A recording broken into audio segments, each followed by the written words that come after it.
गुजरातमध्ये एका भाजप नेत्याच्या मुलानं पोलिंग बूथ हायजॅक केला होता। नेमकं काय घडलं होतं दाहोदच्या त्या पोलिंग बूथवर पाहूया आपण।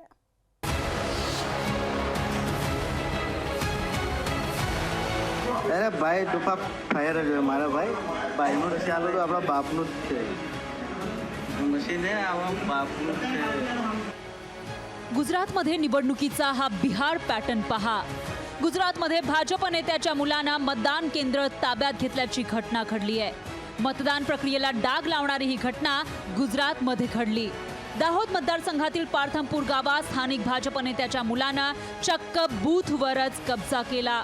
हा बूथ माझ्या बापाचा असल्याचं म्हणत त्यानं सोशल मीडियावर मतदानाचं लाईव्ह स्ट्रीमिंग केलं।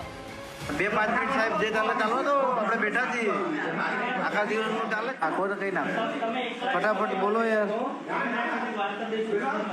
अरे भाई टोपा फायर जो मारा भाई भाईनो चालू आपला बापनो मशीन आहे आवा बापनो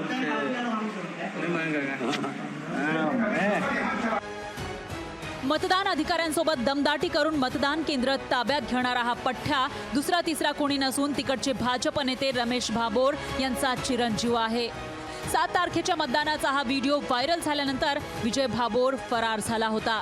या प्रकरणी दाहोद मतदारसंघातील काँग्रेसच्या उमेदवार डॉक्टर प्रभाबेन तावियाड यांच्या तक्रारीनंतर गुन्हा दाखल झाला आणि त्यानंतर राजकारणी पुत्राला अटक झाली आहे।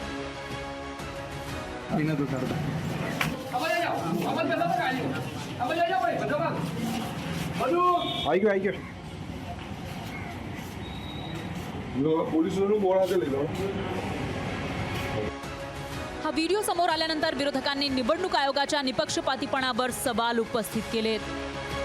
मतदान हे भाजपच्या विरोधामध्ये होत असताना ग्राउंडवर स्पष्टपणे दिसत आहे।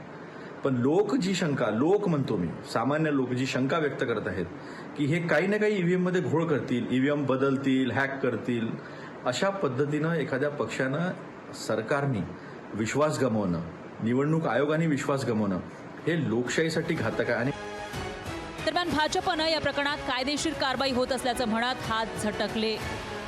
मला तर त्याच्यावरती खटला दाखल झाला आहे त्या व्यक्तीवरती, त्यामुळे खटला दाखल झाला आहे त्यामुळे कायदेप्रमाणे कारवाई होईल।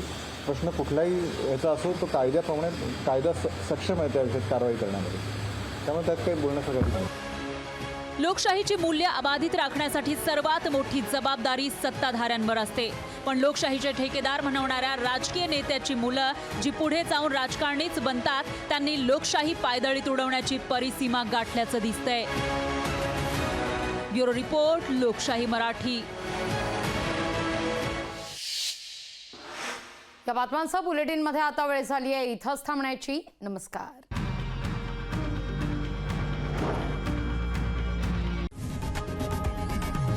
लोकशाही मराठी ऐका, पहा, जागरूक रहा।